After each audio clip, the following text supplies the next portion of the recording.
Bienvenue au bureau. Team Australia représente le Hamilton Island Yacht Club, le Challenger of Record pour la prochaine America's Cup. En tant que tel, il en négocie les termes avec le défendeur du prestigieux trophée, le Golden Gate Yacht Club. À l'occasion du baptême de leur AC45 à Sydney, le directeur général de Team Australia dévoile quelques indices.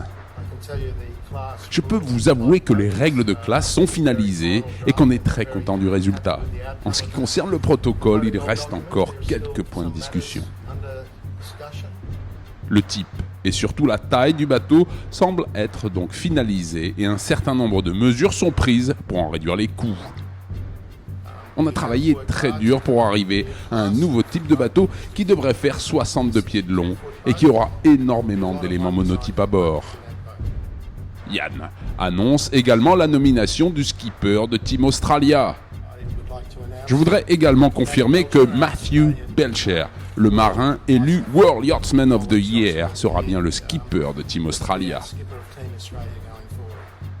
À 31 ans, le natif de la Gold Coast, Matthew Belcher, et son équipier Malcolm Page sont champions olympiques en titre et également 5 fois champions du monde. La première session d'entraînement est organisée en baie de Sydney avec Oracle Team USA comme partenaire.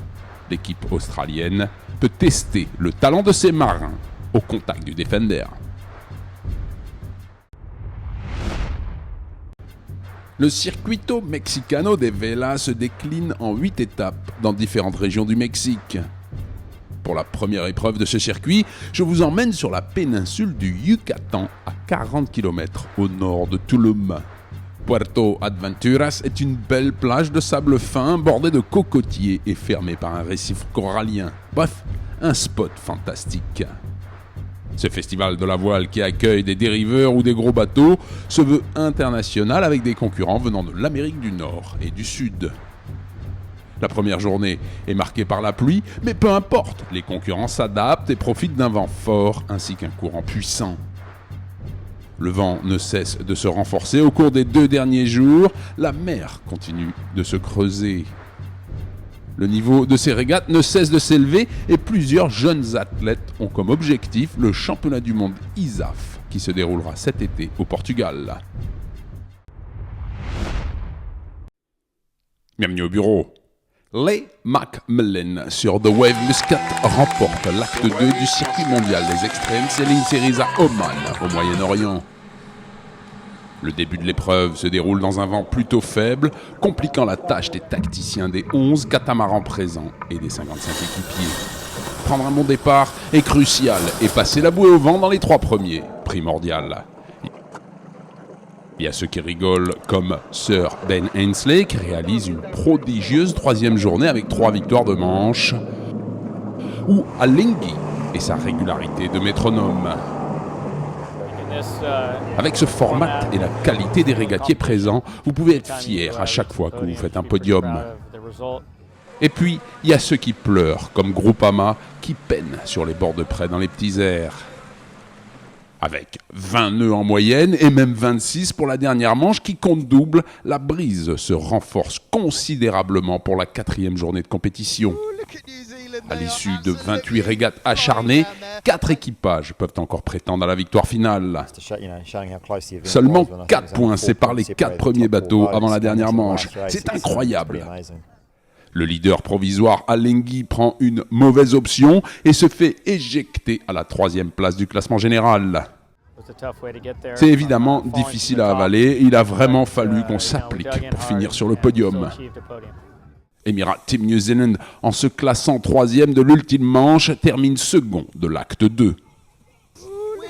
On est super content. Après notre 4e place à Singapour, venir ici et faire second dans cette épreuve de 4 jours vraiment compliquée, c'est très satisfaisant.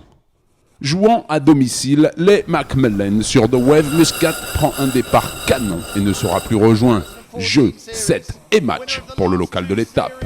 Il réussit le coup du chapeau, victoire sur la dernière manche, triomphe sur l'acte 2 et première place du classement annuel. La brise est bien rentrée, c'est vraiment des conditions exceptionnelles pour finir la semaine. On est vraiment ravis de ce résultat, c'est le fruit d'un travail d'équipe. La prochaine étape des Extreme Sailing Series se déroulera à Qingdao, en Chine.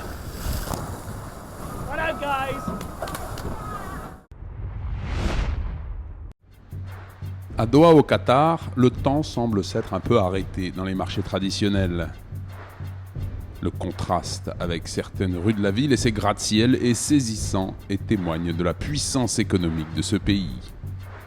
La 6e édition du JCC Championship démarre par la course par équipe en optimiste. L'équipe d'Oman prend le meilleur avec 4 solides victoires dans des conditions agréables.